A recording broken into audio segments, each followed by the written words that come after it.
Bonjour à tous et que la paix soit avec vous. Bonjour également à vous, Dr Zakir Naik. Merci de m'accorder ce moment.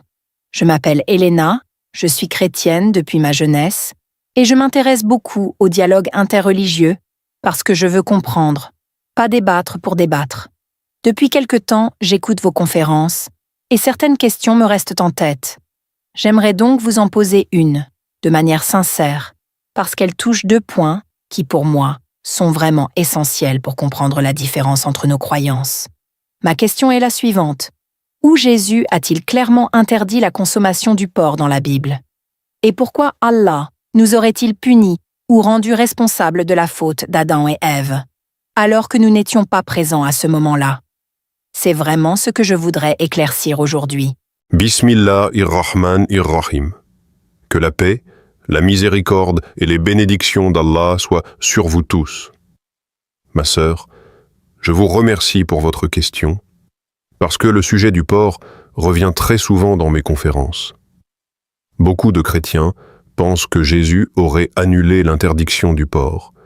Mais lorsqu'on lit la Bible attentivement, on découvre que cette idée n'a aucun fondement. Jésus n'a jamais permis ce qui était interdit avant lui, et il n'a jamais déclaré que le porc était devenu pur ou licite. Dans l'Ancien Testament, l'interdiction est extrêmement explicite. Dans le livre du Lévitique, chapitre 11, versets 7 et 8, il est clairement dit que le porc est impur, que vous ne devez pas en manger, ni même toucher sa carcasse. Le Deutéronome répète exactement la même interdiction. Pour le peuple de Dieu, le porc n'était pas simplement déconseillé. Il était catégoriquement interdit. Toute la communauté juive le savait, l'enseignait et le respectait. Maintenant, la question est, est-ce que Jésus, paix sur lui, a levé cette interdiction? La réponse est non. Jésus n'a jamais dit « le porc est désormais permis ». Il n'a jamais dit « vous pouvez le manger ». Il n'a jamais changé cette règle. Au contraire, dans l'Évangile de Matthieu, chapitre 5, verset 17, Jésus affirme clairement qu'il n'est pas venu pour abolir la loi, mais pour l'accomplir. Et cette loi contenait l'interdiction du porc.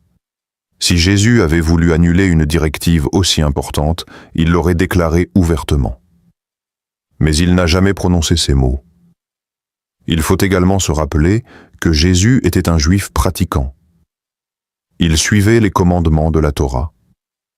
Un juif du 1er siècle ne mangeait pas de porc, ne cuisait pas de porc, ne vendait pas de porc, ne touchait pas au porc. C'était un interdit absolu dans la communauté juive.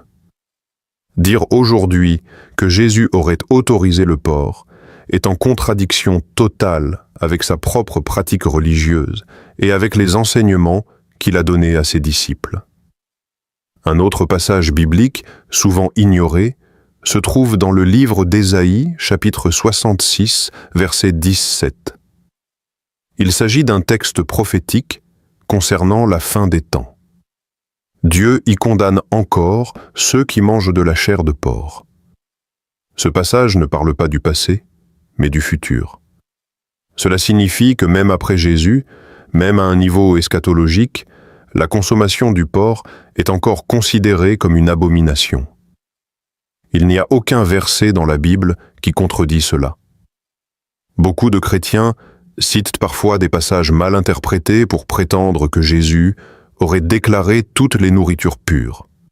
Mais quand on lit le texte en entier, on comprend qu'il parlait des règles de pureté rituelle imposées par les pharisiens, pas de la légalité ou de l'illicéité du porc. Jésus ne touchait pas à la loi divine, il dénonçait seulement les excès humains. Il ne modifiait pas les commandements que Dieu avait révélés. Si Jésus n'a jamais permis le porc, si la loi l'interdit, si les prophètes l'ont confirmé jusqu'à la fin des temps, et si les premiers disciples n'en consommaient pas, alors cette interdiction est toujours présente dans la Bible. De notre point de vue musulman, cela était parfaitement logique, car le Coran confirme la même interdiction dans plusieurs versets, comme dans la sourate Al-Baqarah, verset 173, ou encore dans la sourate Al-Maïda, verset 3, où Allah dit que le porc est impur. C'est donc un point d'accord majeur entre la Bible et le Coran. Les Écritures disent la même chose, les prophètes ont enseigné la même chose, et Jésus n'a jamais dit le contraire. Lorsque nous rappelons cette interdiction, ce n'est pas pour contredire les chrétiens, mais pour montrer que le message divin est cohérent depuis le début. Les lois alimentaires n'étaient pas un détail ou un symbole.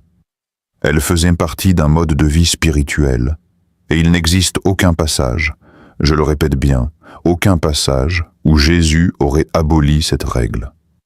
Lorsque nous analysons les évangiles, nous voyons aussi que Jésus, paix sur lui, ne s'est jamais retrouvé dans une situation où il aurait même envisagé de permettre le porc.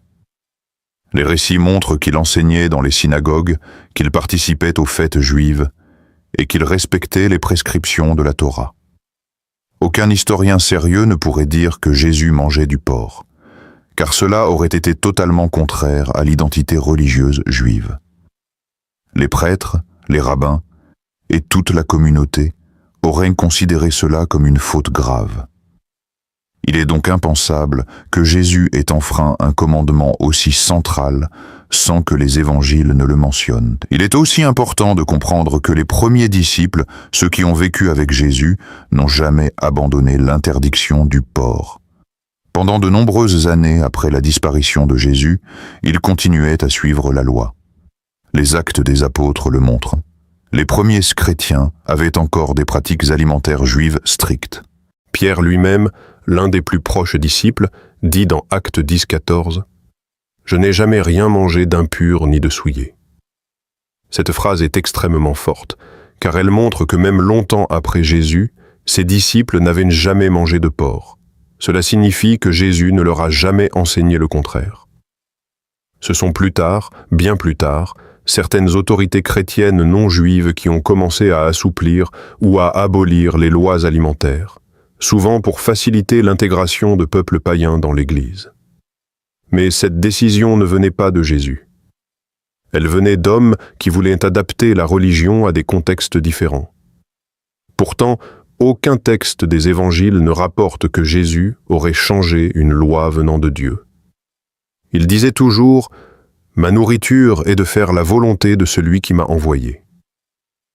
Il n'était pas venu pour contredire Dieu, mais pour suivre et confirmer ses commandements. Lorsque nous réunissons tous ces éléments, nous voyons une cohérence parfaite. La loi interdit clairement le porc. Jésus n'a jamais annulé cette interdiction, les disciples n'ont jamais mangé de porc, et les prophètes, jusqu'au dernier texte biblique, condamnent toujours sa consommation. Rien ne vient abroger cette règle dans toute la Bible. Certains passages que l'on utilise aujourd'hui pour défendre la consommation du porc reposent souvent sur des interprétations erronées, sur des textes sortis de leur contexte ou sur des traditions développées après Jésus. Mais si nous nous limitons à ce que Jésus a réellement dit, réellement fait et réellement enseigné, alors nous devons reconnaître qu'il n'a jamais permis ce que Dieu avait interdit. Du point de vue islamique, cela ne nous surprend pas. Tous les prophètes ont transmis le même message fondamental. Adorer Dieu seul, respecter ses commandements et s'éloigner de ce qui est impur ou nuisible. Le Coran, révélé des siècles plus tard, ne fait que confirmer ce que la Torah enseignait déjà. L'interdiction du porc n'est pas un détail alimentaire, mais une cohérence spirituelle entre les prophètes. Et Jésus, paix sur lui, n'avait aucune raison d'aller à l'encontre d'un commandement divin parfaitement clair. Il ne l'a jamais fait, et aucun verset ne montre qu'il l'aurait envisagé. C'est pour cette raison que quand un musulman dit « Jésus a interdit le porc », il ne fait que rappeler ce que la Bible enseigne elle-même. L'interdiction est dans les Écritures, elle est confirmée par la vie de Jésus, confirmée par les disciples, confirmée par les prophètes et confirmée par le Coran. Il n'y a aucune contradiction dans le message divin sur ce sujet. Celui qui lit la Bible honnêtement ne peut qu'arriver à cette conclusion. Maintenant, ma sœur, vous posez une autre question, totalement différente du sujet du porc, et c'est une question que beaucoup de chrétiens me posent également. Vous demandez pourquoi Allah nous aurait punis pour la faute d'Adam et Ève. C'est un point essentiel dans le dialogue entre islam et christianisme, et il faut y répondre avec précision. Dans l'islam, nous ne croyons pas au péché originel. Nous ne croyons pas qu'Allah aurait fait porter à l'humanité entière la faute d'un seul homme. Le Coran est catégorique. Aucune âme ne porte le fardeau d'une autre. Adam a commis une faute, il a mangé du fruit interdit, mais immédiatement, il s'est tourné vers Dieu, il a demandé pardon, et Allah l'a pardonné. Le texte coranique le dit clairement. Son Seigneur l'a élu, a accepté son repentir et l'a guidé. Il n'y a aucune trace d'un péché transmise à l'humanité. En réalité, l'expulsion d'Adam du paradis n'était pas une punition collective destinée à toutes les générations. C'était simplement la transition vers la mission humaine sur terre. Dieu a dit à Adam qu'il allait faire de lui un représentant sur terre. Cela signifie que l'installation de l'homme sur terre était prévue depuis le début. Ce n'était pas la conséquence d'une faute que nous aurions héritée, mais plutôt le commencement de la responsabilité humaine, le début du test. Selon l'islam, chaque être humain naît pur, innocent, sans faute et sans dette spirituelle. Personne ne vient au monde déjà accusé d'un péché qu'il n'a jamais commis. Allah n'est pas injuste, il ne punit pas une personne pour la faute d'une autre. Nous sommes jugés uniquement sur nos propres actions, nos propres choix et notre propre intention. C'est cela la justice divine, telle que l'islam la décrit. Ainsi, lorsque vous demandez pourquoi Allah nous aurait punis pour la faute d'Adam et Ève, la réponse est très simple. Allah ne nous a jamais punis pour leur faute. Adam a fauté, Adam s'est repenti, Adam a été pardonné. Il n'a transmis aucune culpabilité à ses descendants. Nous sommes responsables uniquement de ce que nous faisons nous-mêmes, et non de ce que quelqu'un a fait avant nous. C'est ainsi que l'islam protège l'idée de la justice parfaite de Dieu. Comme je l'ai expliqué, dans l'islam, Allah ne punit jamais une personne pour le péché d'une à autre. Chaque être humain est responsable uniquement de ses propres actions. Adam a mangé du fruit interdit, mais il s'est repenti immédiatement, et Allah l'a pardonné. Il n'y a donc aucune transmission de faute à ses enfants. Lorsque nous naissons, nous sommes purs, innocents, sans péché. Notre responsabilité commence à partir de nos propres choix et actions. Allah dit clairement dans le Coran, « Nulle âme ne portera la charge d'une autre » Sourate Al-An'am 664. Cela signifie que chaque individu est jugé uniquement sur ce qu'il fait. La faute d'Adam n'a jamais été imposée à l'humanité, et nous ne sommes pas nés coupables à cause de lui. L'expulsion d'Adam et Ève du paradis n'était pas une punition pour tous leurs descendants, mais une étape dans le plan divin. Ils ont été envoyés sur terre pour commencer la vie humaine et pour assumer la responsabilité de leurs propres actions, tout comme chacun de nous doit le faire. Le Coran insiste sur la justice parfaite d'Allah. Il est miséricordieux et équitable. Si nous faisons des erreurs, Allah nous donne la possibilité de nous repentir et de recevoir son pardon. Adam a été pardonné et personne n'est chargé de son péché. Chaque être humain commence sa vie sans faute, avec la possibilité de choisir entre le bien et le mal. La notion de péché originel, telle qu'elle est comprise dans certaines doctrines chrétiennes, n'existe pas dans l'islam. Chacun est responsable de ses actes, et c'est ainsi que la justice d'Allah se manifeste. Ainsi, ma sœur, Allah n'a jamais puni l'humanité pour la faute d'Adam et Ève. La responsabilité individuelle est un principe fondamental. Nous sommes jugés uniquement sur ce que nous faisons, et non sur ce qu'un autre a fait avant nous. C'est une vérité essentielle qui montre la cohérence, la justice et la miséricorde d'Allah. C'est pourquoi, lorsqu'on compare avec certaines doctrines chrétiennes qui parlent du péché originel, on comprend la différence fondamentale.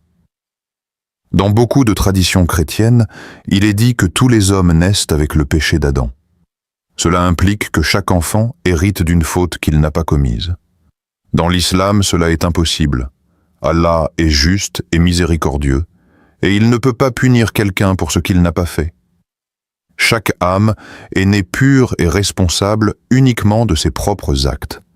Le Coran renforce cette vérité à plusieurs reprises. Dans la sourate Al-Isra, verset 15, Allah dit que celui qui fait le bien ne portera que sa propre récompense, et celui qui fait le mal ne portera que sa propre peine. Cela montre clairement que la justice divine ne consiste jamais à transférer le péché d'une personne à une autre. Chacun est évalué selon sa propre foi, ses propres choix et ses propres actions.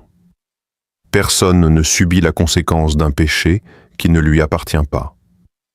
De plus, l'histoire d'Adam et Ève illustre un principe fondamental, le libre arbitre et la responsabilité individuelle. Adam a été tenté, il a désobéi, mais il a immédiatement reconnu sa faute et s'est repenti. Allah a accepté son repentir et l'a guidé. Cette action démontre que même le premier humain avait la possibilité de choisir entre le bien et le mal, et que le pardon est toujours accessible à celui qui se tourne sincèrement vers Allah. Cela établit un modèle pour toute l'humanité. Nous sommes tous responsables de nos propres choix, et le pardon d'Allah est offert à chacun individuellement. Ainsi, la justice d'Allah est complète et parfaite. Nous ne sommes pas punis pour les erreurs des autres, et personne n'hérite d'un péché qu'il n'a pas commis. La responsabilité personnelle est au cœur de la foi islamique. Chaque être humain a la possibilité de se repentir, de suivre le droit chemin et de chercher la satisfaction de son Créateur. La notion d'un péché collectif ou hérité n'a pas de place dans le Coran et dans l'enseignement des prophètes. En comprenant cela, on réalise que la vie humaine sur terre n'est pas une punition mais une épreuve, un test. Allah nous a donné la liberté de choisir, la guidance par ses messagers et le Coran, et la possibilité de recevoir le pardon en cas d'erreur. Chaque individu commence sa vie avec une ardoise propre, et c'est à lui de construire son chemin spirituel. C'est ainsi que la justice et la miséricorde d'Allah se manifestent pleinement, et que chaque être humain est évalué uniquement sur ce qu'il fait et sur la sincérité de ses intentions. Merci beaucoup, Dr Zakir Naik, pour ces explications très claires et détaillées. Je comprends beaucoup mieux maintenant la position de l'islam concernant la consommation du porc et la responsabilité individuelle face à la faute d'Adam et Ève. Votre réponse m'aide à voir comment la justice et la miséricorde de Dieu se manifestent selon le Coran. Et cela m'apporte une perspective différente de ce que j'avais appris jusqu'à présent. Je vous suis vraiment reconnaissante d'avoir pris le temps de répondre à mes questions avec autant de patience et de précision. Je vous remercie sincèrement pour vos mots, ma sœur, et je suis heureux que mes explications vous aient aidé à mieux comprendre ces questions importantes. Le dialogue et la recherche sincère de la vérité sont essentiels pour établir la compréhension entre les différentes religions. Il est toujours encourageant de voir des personnes poser des questions avec honnêteté et respect, car c'est ainsi que la connaissance se transmet et que l'on peut éviter les malentendus. Comme je l'ai expliqué, Allah est juste et miséricordieux, et chaque être humain est responsable uniquement de ses propres actions. Nous ne sommes pas punis pour la faute d'Adam et Ève, et les lois alimentaires, comme l'interdiction du porc, sont là pour nous protéger et nous guider. Comprendre cela montre non seulement la cohérence du message divin à travers les prophètes, mais aussi la sagesse et la miséricorde d'Allah envers toute l'humanité. Je vous encourage donc à toujours chercher la connaissance avec un esprit ouvert et un cœur sincère. À tous ceux qui regardent cette vidéo, souvenez-vous que la clé pour comprendre les religions et le message de Dieu est d'étudier les textes sacrés. de poser des questions avec respect et de comparer avec honnêteté ce que disent les Écritures. Le dialogue, lorsqu'il est mené correctement, peut renforcer la foi, élargir la compréhension et rapprocher les cœurs. Si cette vidéo vous a aidé à mieux comprendre ces sujets, je vous invite à vous abonner à Tawhid du cœur, à partager cette vidéo avec vos amis et votre famille, et à continuer de poser des questions pour enrichir votre savoir.